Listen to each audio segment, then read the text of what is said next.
সূরা আস-সাফফাতের 100 নম্বর আয়াতে কারিমার মধ্যে ঘোষণা করেছেন, হযরত ইব্রাহিম খলিলুল্লাহ বৃদ্ধ বয়সে, হাদিস শরীফের মধ্যে এসেছে তার বয়স যখন 80-র উপরে, কোন রিওয়ায়াতে এসেছে তার বয়স যখন 86 বছর।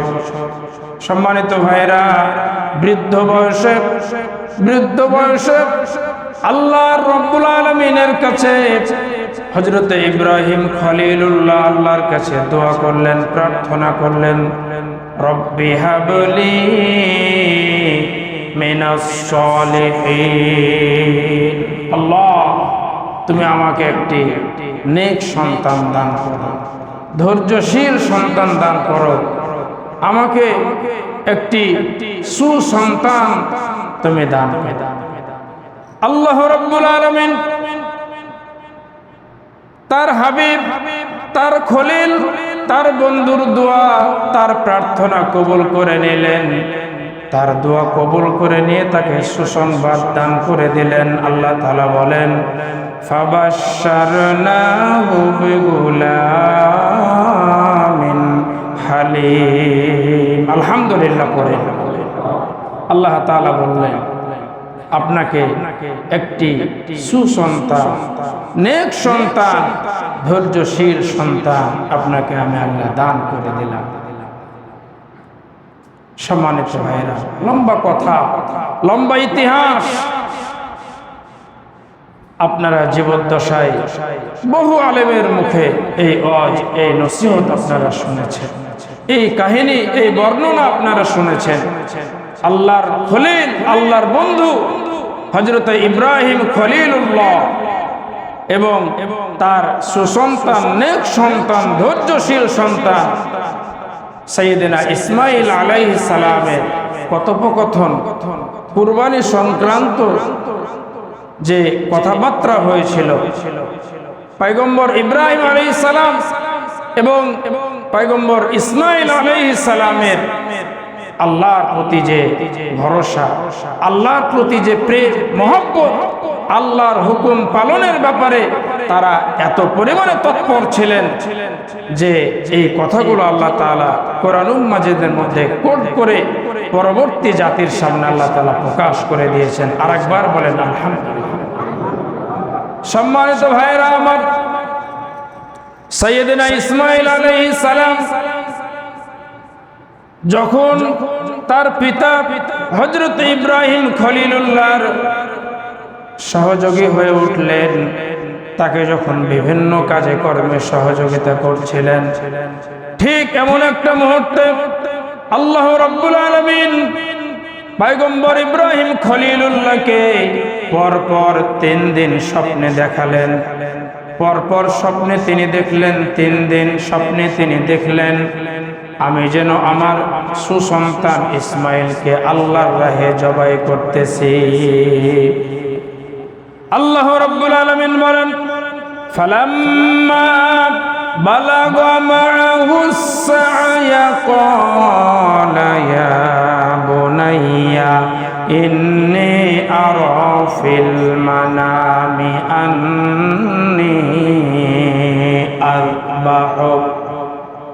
আল্লাহ রাব্বুল আলামিন বললেন, ফালাম্মা বালাগা মা'হুস সা'য়া, যখন শিশু ইসমাঈল তার বাবা হযরত ইব্রাহিম খলিলুল্লাহর সহযোগী হয়ে উঠলেন, সহযোগিতা করছিলেন, এমত অবস্থায় আল্লাহ রাব্বুল আলামিন হযরত ইব্রাহিম খলিলুল্লাহকে স্বপ্ন যোগে দেখায় দিলেন।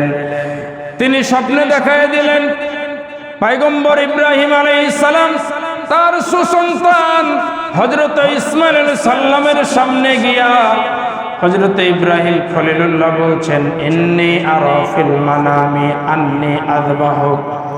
ক্বালা ইয়া বুনাইয়া, ইব্রাহিম আলাইহিস সালাম বললেন, হে আমার সন্তান, হে আমার ছেলে, হে আমার পুত্র, ইন্নী আরা ফিল মানাম, আমি ঘুম জগতে দেখছি, ঘুমন্ত অবস্থায় আমি স্বপ্ন যুগে দেখছি, আন্নী আযবাহুক, আমি ইব্রাহিম তুমি আমার সন্তানকে আমি যেন আল্লাহর খুশির জন্য উৎসর্গ করেছি। আমি ইব্রাহিম আল্লাহর শান্তি, আল্লাহর সন্তুষ্টির জন্য আমি যেন তোমাকে জবেহ করতেছি।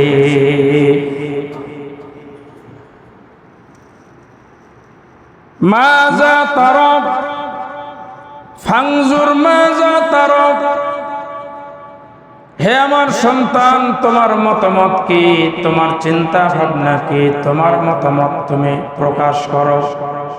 সাইয়েদনা ইসমাঈল আলাইহিস সালাম সঙ্গে সঙ্গে তার পিতার দিকে লক্ষ্য করে বললেন, ক্বালা ইয়া আবাতি ফাআল মা তু'মার সাতাজিদুনি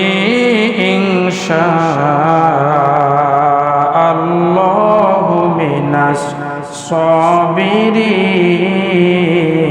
সাবিরিন। আল্লাহু আকবার। আল্লাহ রাব্বুল আলামিন বলে দিলেন, সাইয়েদনা ইসমাঈল তার পিতা হযরত ইব্রাহিম খলিলুল্লাহকে উদ্দেশ্য করে বললেন, ক্বালা তিনি বলে দিলেন, ইয়া আবাতি ফাআল, ইয়া আবাতি হে আমার আব্বা, হে আমার বাবা, হে আমার জন্মদাতা পিতা, ইফআল মা তুমার, আপনি যা আদিষ্ট হয়েছেন, আল্লাহ তাআলা যে আপনাকে আদেশ করেছেন আপনি বাস্তবায়ন করুন।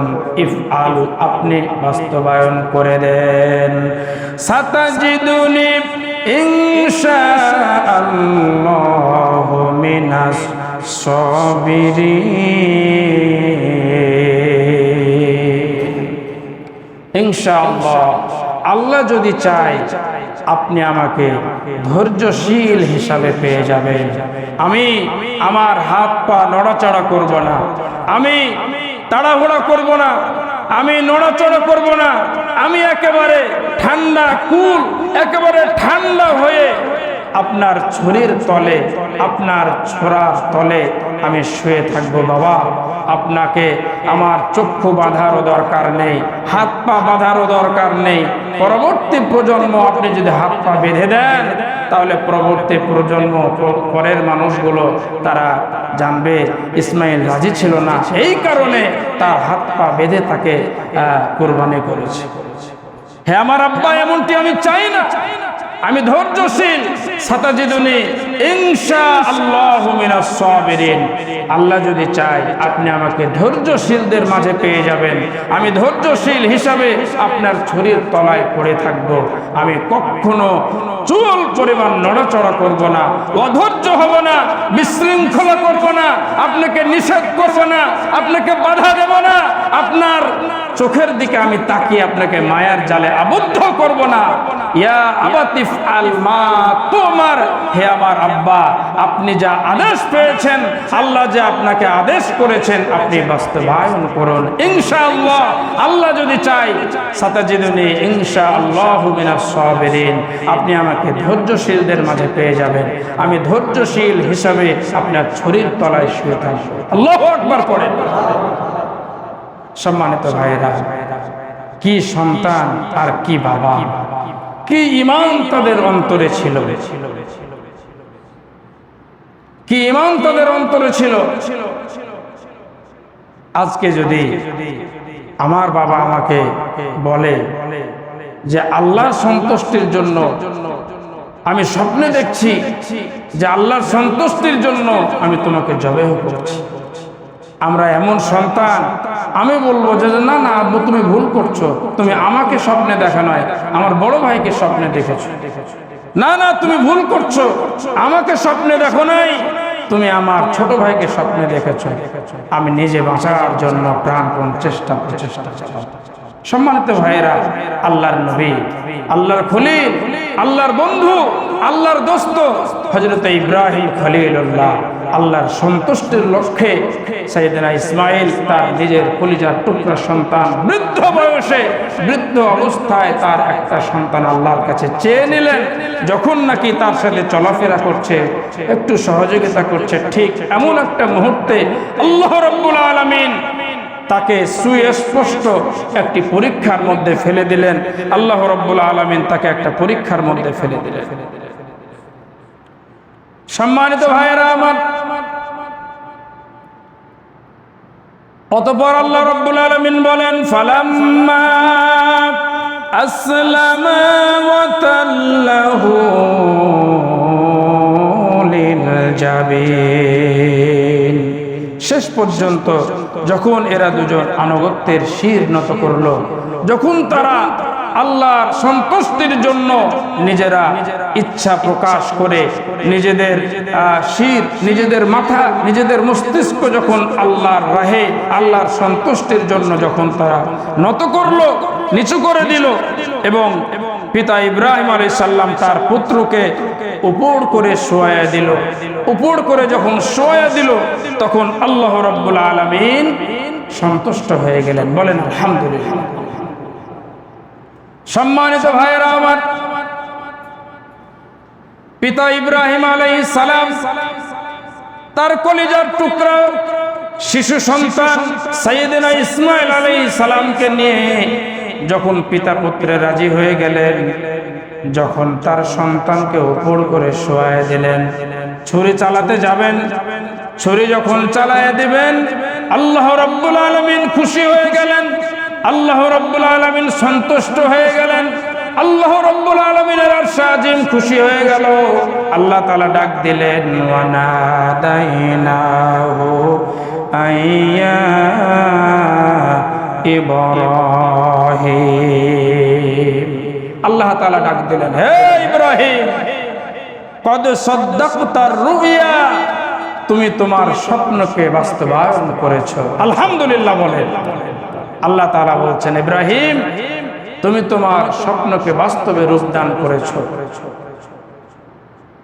তুমি তোমার রবের হুকুমকে বাস্তবায়ন করেছো, তোমার রবের, তোমার বন্ধু আমি আল্লাহর সুস্পষ্ট পরীক্ষার বাস্তবে প্রতিফলন ঘটিয়ে দেখিয়ে দিয়েছো।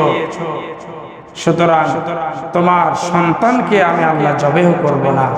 আল্লাহ তাআলা বলে দিলেন, ইন্না কাযালিকা নাজিজিল মুহসিনিন, আমার প্রিয় বান্দা যারা, আমার মুহসিন বান্দা যারা, এদেরকে আমি এভাবেই পুরস্কার দান করে থাকি, এভাবেই আমি পুরস্কৃত করে থাকি। আল্লাহ রাব্বুল আলামিন বললেন, ইন্না হাযা লাহুয়াল বালাউল মুবিন। এটা হযরত ইব্রাহিমের জন্য স্পষ্ট দিবালোকের মতো, দিনের আলোর মতো স্পষ্ট একটি পরীক্ষা ছিল। সুবহানাল্লাহি বিহামদিহি। সুস্পষ্ট একটি পরীক্ষা ছিল। আল্লাহ রাব্বুল আলামিন বললেন, ওয়াফাদাইনাহু বিযিবহিন আযীম। আমি রব্বুল আলামিনের ইশারায় তার ছড়ির তলায় ইসমাইলকে সরিয়ে নিয়ে একটি মহান জন্তু, আযীম, মহান এক জন্তু আল্লাহ তাআলা জান্নাত থেকে ফেরেশতাদের মাধ্যমে দুনিয়ায় নিয়ে এসে ইসমাইলকে সরিয়ে সেই মহান জন্তু আল্লাহর রাহে, আল্লাহর সন্তুষ্টির জন্য জবেহ করে দিলেন, কুরবানি করে দিলেন। আলহামদুলিল্লাহ পড়েন। সম্মানিত মুসল্লিয়ানে কিরাম, আল্লাহ তাআলা তার প্রিয় গোলাম, তার প্রিয় বন্ধু, তার প্রিয় হাবিব হযরত ইব্রাহিম খলিলুল্লাহ এই কার্যক্রমটা, এই কাজটা, এই পরীক্ষাটা এত বেশি পছন্দ করলেন, এত বেশি তিনি সন্তুষ্ট হয়ে গেলেন, খুশি হয়ে গেলেন, যে আল্লাহ তাআলা পরবর্তী কিয়ামত পর্যন্ত এর ধারাবাহিকতা অক্ষুণ্ণ রেখে ইব্রাহিম আলাইহিস সালামের প্রশংসা বাড়িয়ে দিলেন। বলেন আলহামদুলিল্লাহ। আল্লাহ রাব্বুল আলামিন বললেন, وَتَرَكْنَا عَلَيْهِ فِي الْآخِرِينَ। আমি রব্বুল আলামিন এটি কিয়ামত পর্যন্ত ইব্রাহিমের প্রশংসার জন্য অবিস্মরণীয় করে এটা আমি রেখে দিলাম। পরবর্তী কিয়ামত পর্যন্ত সকল মুসলিম উম্মার জন্য ইব্রাহিম আলাইহিস সালামের সুন্নাত অনুসারে তার প্রশংসার জন্য আমি আল্লাহ রেখে দিলাম। আল্লাহ তাআলা বলেন, সালামুন আলা ইব্রাহিম। ইব্রাহিম আলাইহিস সালামের উপরে শান্তি অবতীর্ণ হোক। বলেন না আল্লাহুম্মা আমিন। সম্মানিত ভাইরা, আল্লাহ তাআলা কত পরিমাণে খুশি হয়ে গেলেন যে তিনি ঘোষণা করছেন সালামুন আলা ইব্রাহিম, ইব্রাহিমের প্রতি আল্লাহর শান্তি অবতীর্ণ। আরেকবার বলেন আল্লাহুম্মা আমিন। আল্লাহ বলছেন কাযালিকা নাজজিল মুহসিনিন, আমি রব্বুল আলামিন আমার মুহসিন বান্দাদের জন্য এভাবেই পুরস্কার প্রদান করে থাকি। ইন্নাহু মিন ইবাদিনাল মুমিনিন, আল্লাহ তাআলা স্পষ্ট করে ঘোষণা করছেন নিশ্চিতভাবে সে ছিল আমার মুসলিম বান্দার অন্তর্ভুক্ত, সে ছিল আমার মুসলিম বান্দার অন্তর্ভুক্ত। মুসলিম কাকে বলে? আসলামা ইসলামু ইসলামান ফাহুয়া মুসলিমুন। মুসলিম তো সেই যে আল্লাহ রাব্বুল আলামিনের বিধিবিধান কোরআন আল কারিমের একেবারে শুরু থেকে শেষ পর্যন্ত প্রত্যেকটি হুকুম আর আহকামকে যারা নতশিরে মেনে নেয়, আত্মসমর্পণ করে, ইসলামের মধ্যে পূর্ণ প্রবেশ করে, তিনিই তো হচ্ছে মুসলিম। সম্মানিত ভাইরা, আল্লাহ বলছেন ইন্নাহু মিন ইবাদিনাল মুমিনিন, নিশ্চিতভাবে সে ছিল হযরত ইব্রাহিম খলিলুল্লাহ আমার মুসলিম বান্দা, আমার মুমিন বান্দাদের অন্তর্ভুক্ত। আলহামদুলিল্লাহ। সম্মানিত হাজিরিন, সম্মানিত মুসল্লিনে কেরাম, এই হচ্ছে কুরবানির ইতিহাস, এই হচ্ছে কুরবানির জ্বলন্ত ইতিহাস, যেটি দিনের মতো একেবারে স্বচ্ছ এবং স্পষ্ট। কোরআন আল কারীম 23 নম্বর পারা সূরা আস-সাফফাতের 100 নম্বর আয়াতে কারিমা থেকে 111 নম্বর আয়াতে কারিমা পর্যন্ত 11টি আয়াত আল্লাহ তাআলা অবতীর্ণ করে কুরবানির ইতিহাস আল্লাহ তাআলা কোরআন মাজিদের মধ্যে কোট করে দিয়েছেন পরবর্তী মানুষগুলোর জন্য, জানার জন্য, বুঝার জন্য এবং অনুসরণ করার জন্য, আমলে বাস্তবায়ন করার জন্য। আলহামদুলিল্লাহ বলেন। সম্মানিত ভাইরা, কুরবানির ইতিহাস আমরা অনেক ওলামায়ে কেরামের মুখ থেকে আমরা শুনেছি, অনেক আলেম ওলামার মুখ থেকে আমরা শুনেছি। এক একজনের বাচন ভঙ্গি এক এক রকম, এক একজন আলেম ওলামা এক এক রকম ভাবে বুঝান মানুষকে। আপনি চিন্তা করেন একটি কথা, আমার আলোচনা শেষ, একটি কথা আপনি চিন্তা করেন যে হযরত ইব্রাহিম খলিলুল্লাহ কে ছিলেন? ইন্নাহু মিন ইবাদিনাল মুমিনিন। আল্লাহ তাআলা বলছেন যে তিনি ছিলেন মুমিন বান্দাদের অন্তর্ভুক্ত, মুসলিমদের অন্তর্ভুক্ত। তিনি ঈমানওয়ালা, আল্লাহর খলিল, আল্লাহর দোস্ত, আল্লাহর হাবিব, আল্লাহর বন্ধু ছিলেন। সম্মানিত ভাইরা, ইব্রাহিম আলাইহিস সালাম তার কোন জিনিসটা, কোন বস্তুটা আল্লাহর রাহে, আল্লাহর সন্তুষ্টির জন্য কুরবানি করার জন্য প্রস্তুত হয়েছিলেন, রেডি হয়েছিলেন? আমরা একটু নিজেরা যদি চিন্তা করি তাহলে আমরা অনুধাবন করতে পারবো, বুঝতে পারবো।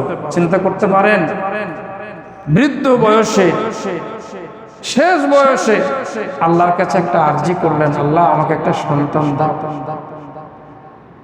সে সন্তান আল্লাহ তাআলা পরীক্ষা স্বরূপ দিলেন, পরীক্ষা স্বরূপ দিলেন যে ইব্রাহিম আলাইহিস সালাম আমার খলিল, আমার বন্ধু, তাকে সন্তান দিলাম, তার আরজি আবেদন আমি কবুল করলাম, তাকে সন্তান দিলাম, তার সন্তান তার সাথে ঘোরাফেরা করছে, চলাফেরা করছে, উঠা বসা করছে, তাকে সহযোগিতা করছে। আমার খলিল আমাকে মনে রেখেছে নাকি ভুলে গেছে, একটু পরীক্ষা করি তো। একটু সুবহানাল্লাহ পড়েন।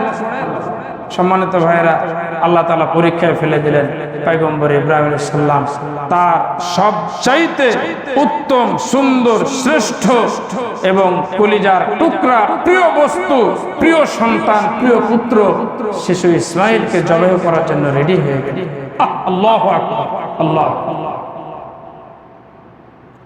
তাহলে ইব্রাহিম আলাইহিস সালামের কুরবানি আর আমাদের কুরবানি মোটামুটি ভাবে আমরা যদি একটু মিলানোর চেষ্টা করি তাহলে আমাদের জন্য সহজ হবে। আমরা যেটা কুরবানি করছি এটা আমাদের কাছে কতটুকু প্রিয়, কতটুকু আমাদের মহব্বতের, কতটুকু আমাদের একেবারে আত্মার আন্তরিকভাবে কতটুকু তাকে আমরা মহব্বত করি। সম্মানিত ভাইরা, আসলে অনেক লম্বা কথা, আমি ওইদিকে যেতে চাই না। আমি এক কথাতে শেষ করছি, পয়গম্বর ইব্রাহিম খলিলুল্লাহ তার সুন্নাত অনুসারে আমরা কুরবানি করব। তাহলে তার নিয়তটা যা ছিল একেবারে খুলুসিয়াতের সাথে আমাদের নিয়তটা যেন সুন্দর বিশুদ্ধ, খুলুসিয়াতের নিয়ত যেন আমাদের ঠিক থাকে। আমরা যেন মানব দেখানো কুরবানি না করি। একটা গরু, একটা খাসি, আপনার সম্পদ বেশি আপনি দেন, কোনো আপত্তি নাই, আপনি আরো বেশি দেন, আপনি কুরবানি করে জাতিকে খাইয়ে দেন, দেন, কিন্তু আপনার যে সম্পদ, যে বস্তু, যে জিনিসটা আপনি আল্লাহর রাহে উৎসর্গ করবেন সেটা যেন আল্লাহর সন্তুষ্টির জন্য হয়, মানব দেখানো না হয়।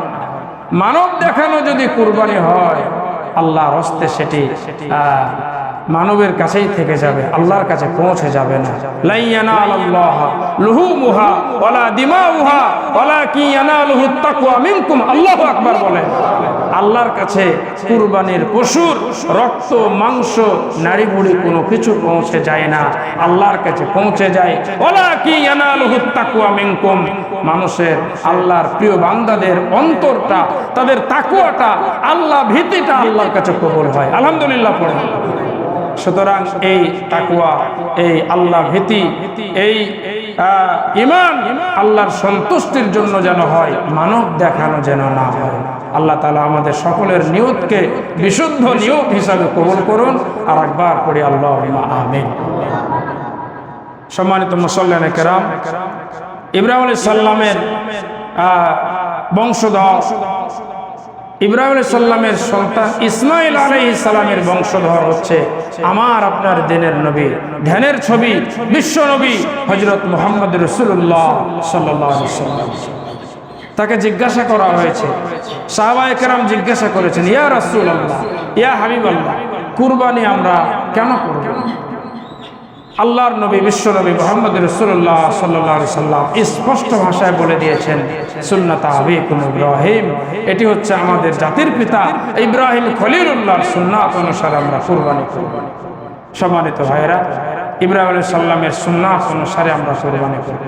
এই কুরবানি আমরা যারা করব, যারা নিয়ত করেছি তাদের ব্যাপারে আল্লাহ তাআলা স্পষ্ট করে কোরআনুল কারীম 30 নম্বর পারা সূরাতুল কাউসার, একেবারে ছোট্ট সূরা, সবার মুখস্থ, ইন্না আতাইনাকাল কাউসার ফাসাল্লি লিরাব্বিকা ওয়ানহার ইন্না শানিআকা হুয়াল আবতার। আল্লাহ তাআলা বলেছেন ফাসাল্লি লিরাব্বিকা ওয়ানহার।